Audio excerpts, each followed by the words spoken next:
Hello दोस्तों, एक बार फिर से आ गए हैं हम तुम्हारे लिए। चैप्टर चल रहा है स्ट्रक्चर ऑफ एटम। उसके अंदर हम लोगों ने क्वांटम नंबर्स पर डिस्कशन किया हुआ है और क्वांटम नंबर से रिलेटेड एक छोटा सा पॉइंट, पॉलीज एक्सक्लूजन प्रिंसिपल।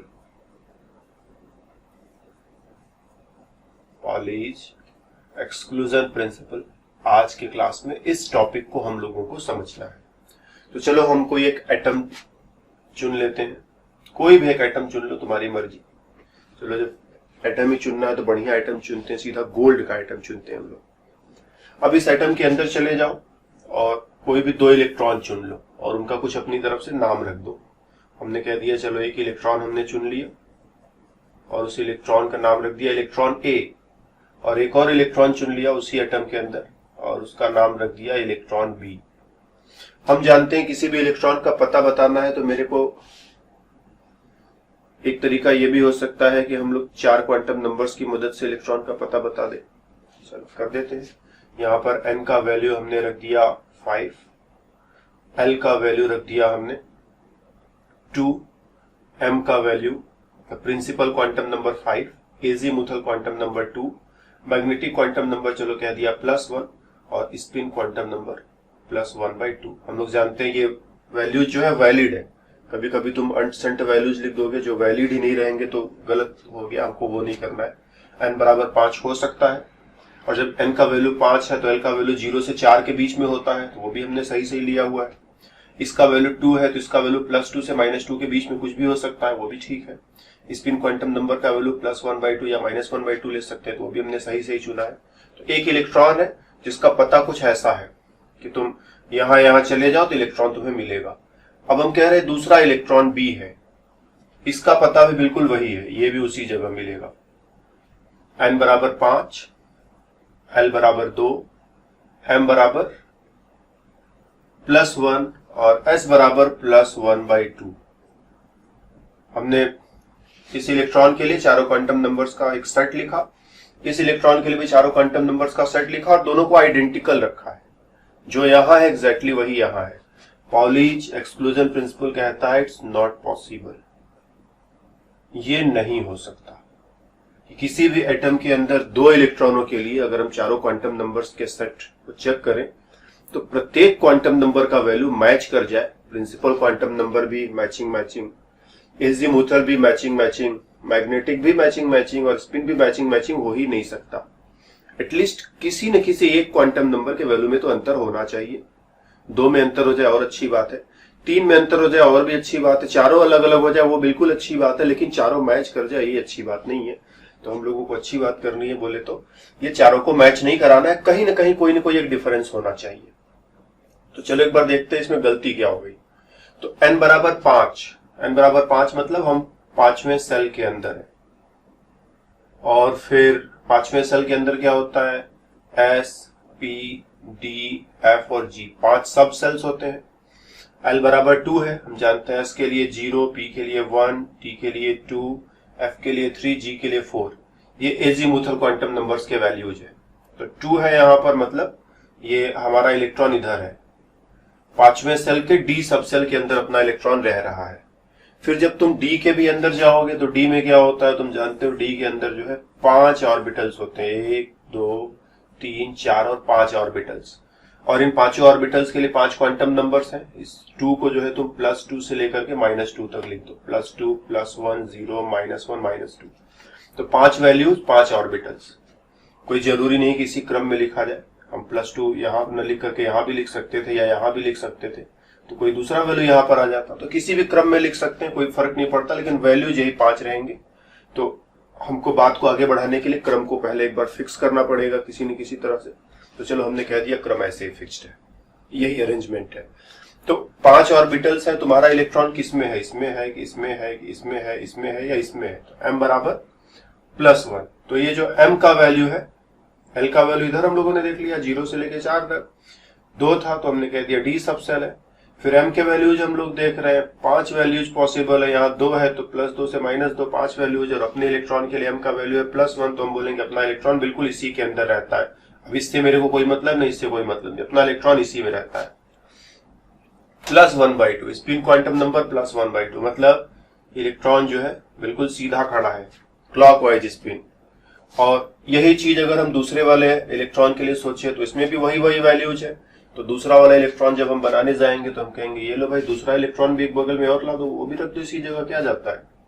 और बस हो गई गलती। हम लोग जानते हैं कि एक ऑर्बिटल में 2 इलेक्ट्रॉन तो रखे जा सकते हैं, लेकिन दोनों का स्पिन सेम रहे ये नहीं हो सकता। एक क्लॉकवाइज स्पिन तो दूसरा एंटी क्लॉकवाइज स्पिन, एक ऊपर की तरफ तो दूसरा नीचे की तरफ। तो एटलीस्ट कम से कम इसको नीचे होना चाहिए था, तब सही हो सकता था। अगर हम इसको नीचे कर दें तो सही हो जाएगा। जैसे इसको नीचे करोगे ये +1/2 और ये -1/2 हो जाएगा, मतलब एक जगह अंतर आ जाएगा। या फिर क्या करो, हम इसको यहां से उठा करके कहीं दूसरी जगह रख दे, कह दो हम इसको यहां रख देना चाहते हैं, ये भी चल सकता है। तब ऐसे सिचुएशन में क्या होगा, एक के लिए m का वैल्यू +2 हो जाएगा, दूसरे के लिए m का वैल्यू +1 हो जाएगा। तो यहाँ +1 कर दो, यहाँ +2 कर दो, ये भी चलेगा। मतलब कहीं ना कहीं कोई ना कोई एक अंतर तुम्हें बनाना पड़ेगा। चारों क्वांटम नंबर्स के वैल्यू एकदम बराबर जाकर के सच्चा मैच कर जाए तो गलत हो गया। क्या गलत हो गया, मैच करने का मतलब ये होता है कि एक ही ऑर्बिटल में तुम 2 इलेक्ट्रॉन रखोगे और एक ऑर्बिटल में 2 इलेक्ट्रॉन रखना ये भी चलो ठीक है, लेकिन एक ही ऑर्बिटल में 2 इलेक्ट्रॉन वो भी सेम स्पिन के साथ, ये नहीं हो सकता। किसी भी ऑर्बिटल में जब 2 इलेक्ट्रॉन रखते हो तो अपोजिट स्पिन होना ही चाहिए, और इसी वजह से ये सिस्टम, ये मैच जो है गलत हो गया। तो अगर मेरे को लिखना हो इसको शब्दों में तो हम क्या लिखेंगे, हमने शब्द थोड़ा पहले से चुन रखे हैं ताकि अच्छे शब्दों में हम लोग लिख पाए। 2 electrons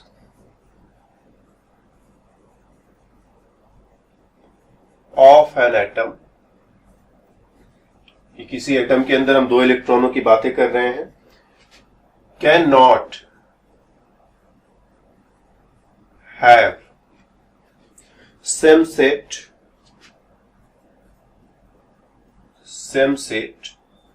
of the 4 quantum numbers.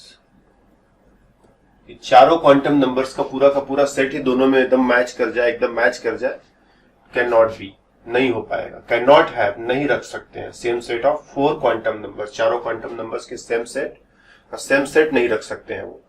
तो सही कैसे करना है, मान लो अगर ये गलती कर दी तो उसको सही कैसे करेंगे, तो हम लोग एक लाइन और एक्सटेंड कर सकते हैं। At least any one quantum number, कम से कम कोई भी एक, एनी वन क्वांटम नंबर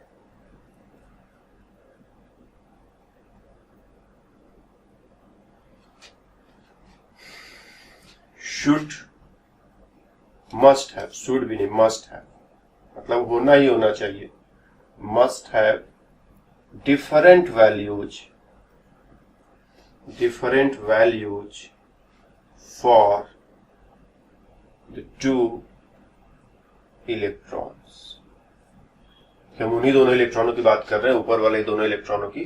तो must have at least any one quantum number, कम से कम कोई एक क्वांटम नंबर तो हो जिसमें दोनों इलेक्ट्रॉनों के लिए जो वैल्यूज है वो अलग अलग है। हो सकता है कि हम n का वैल्यू मैच करा दें, l का वैल्यू मैच करा दे, m का वैल्यू मैच करा दे, तो एटलीस्ट हमको s का वैल्यू अनमैच्ड रखना पड़ेगा। या फिर हो सकता है कि हम ये s मैच करा दे, m मैच करा दें, n मैच करा दें, तो हमें एटलीस्ट l को अनमैच्ड रखना पड़ेगा कि l जो है अनमैच्ड होना चाहिए, इसका l का वैल्यू कुछ और हो, इसका l का वैल्यू कुछ और हो तो चलेगा।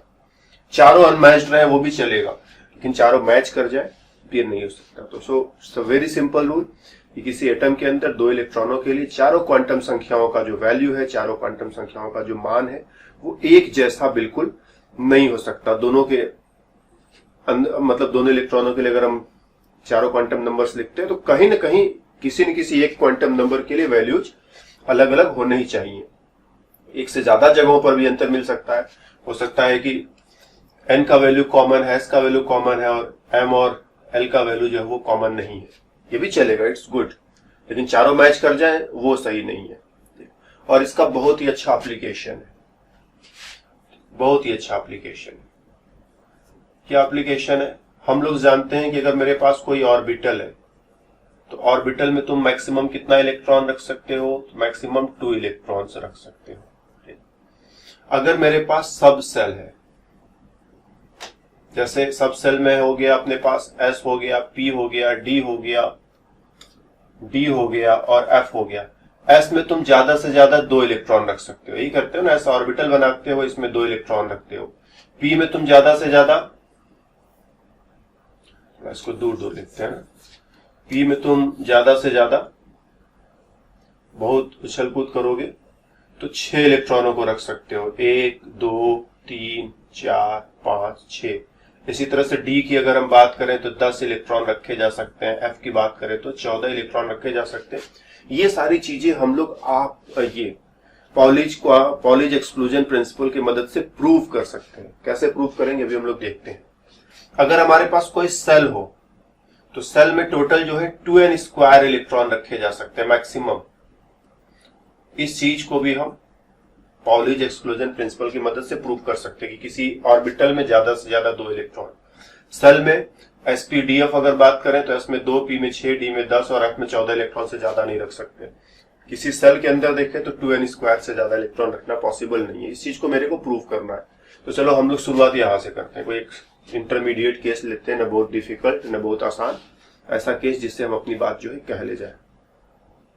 तो हम ये प्रूव करना चाहते हैं कि जो p सब सेल होता है, इस p सब सेल में मैक्सिमम 6 इलेक्ट्रॉन्स जो है तुम रख सकते हो। इससे ज्यादा रखोगे तो गलत हो जाएगा। कैसे गलत हो जाएगा वो हम प्रूव करने जा रहे हैं।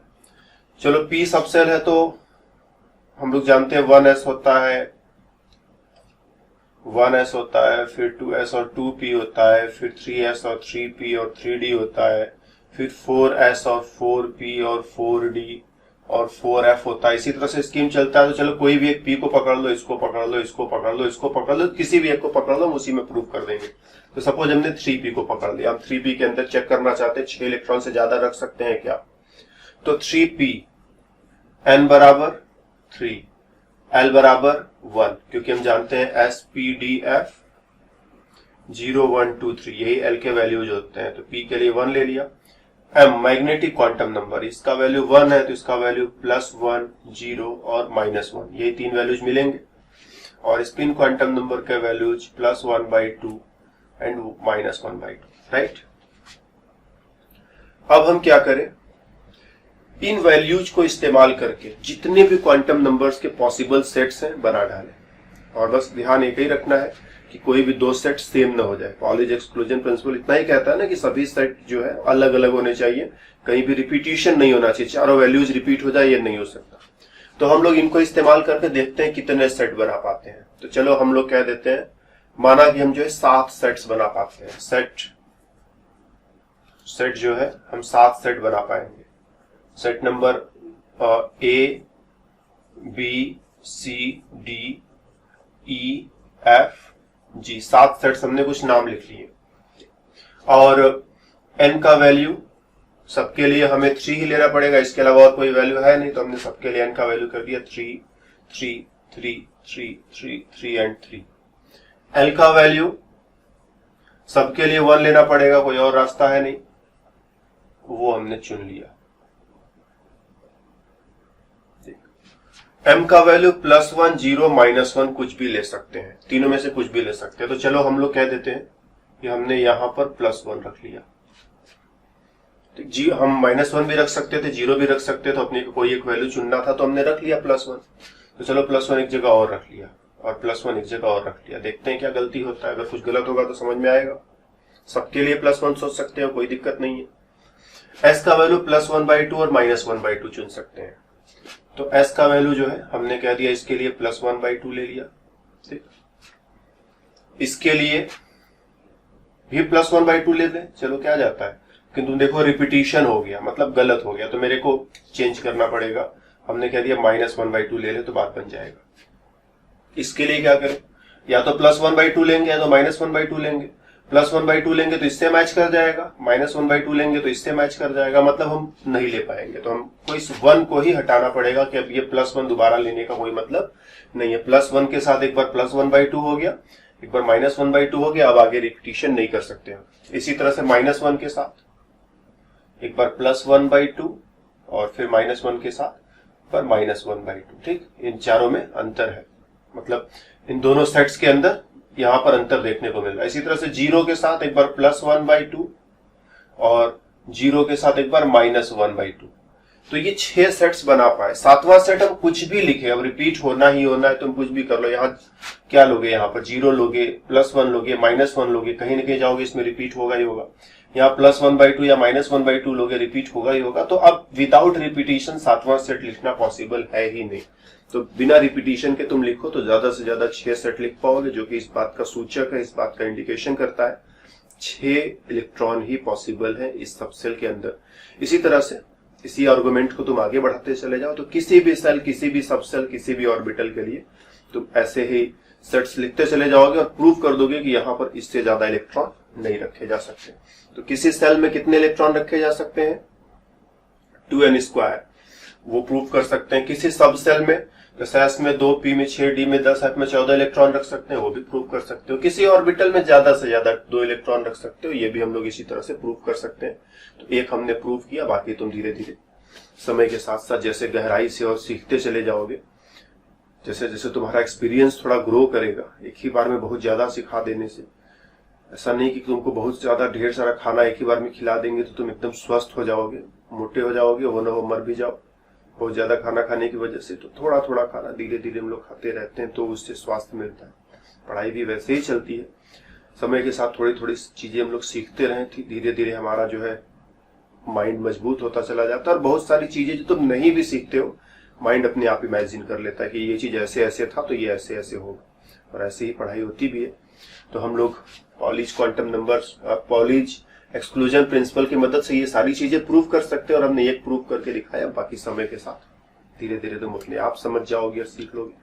तो इस क्लास में हमारी तरफ से इतना ही, फिर मिलेंगे अगले क्लास में, तब तक के लिए बाय बाय।